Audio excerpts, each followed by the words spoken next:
Everywhere the apostles went, Jews were stirred up and rioting in opposition to the preaching of Jesus. Now note this. The banishment of Jews from Rome lasted for 5 years. 5 years.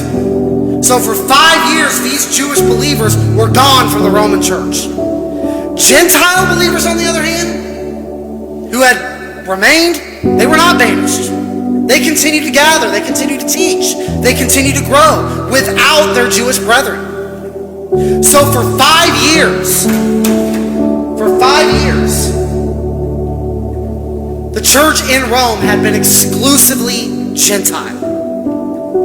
Now keep that in mind. Like I said, this transformed my understanding of the book of Romans a lot. Flash forward to AD 54. What happened then that ended the banishment of Jews from Rome? Well, Emperor Claudius died, and his edict was lifted. We know this this is very verifiable in secular history.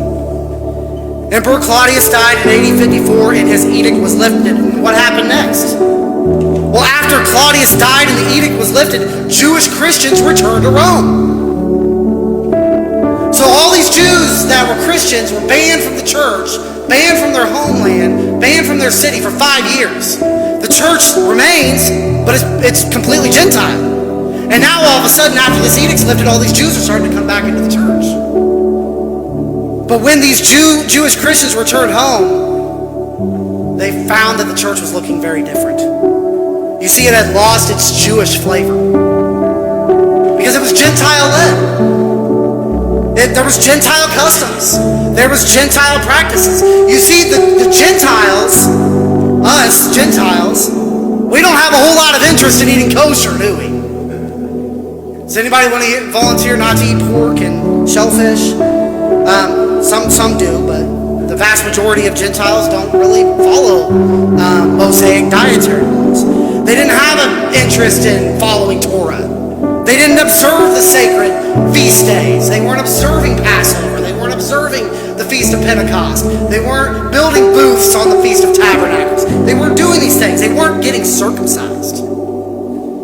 They didn't care about getting circumcised. I don't know about you, but as an adult convert to Christianity, I don't think I would have wanted to get circumcised either. So with this, with Jews returning, they find the church, it's very Gentile-led. They're not even following the law. They don't even circumcise. They don't even observe the feast days. They don't follow Torah. Look at them eating pork. What do you think happened? Tensions began to rise in the church. Arguments about the law. Arguments about Jewish identity.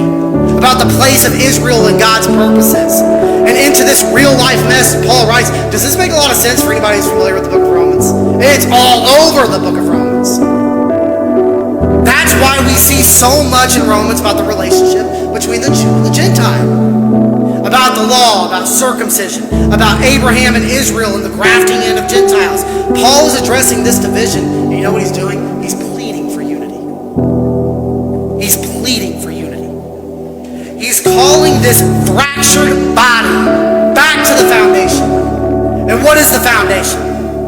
It's the gospel. The gospel is the foundation. And in this book, he systematically explains that gospel with really breathtaking beauty.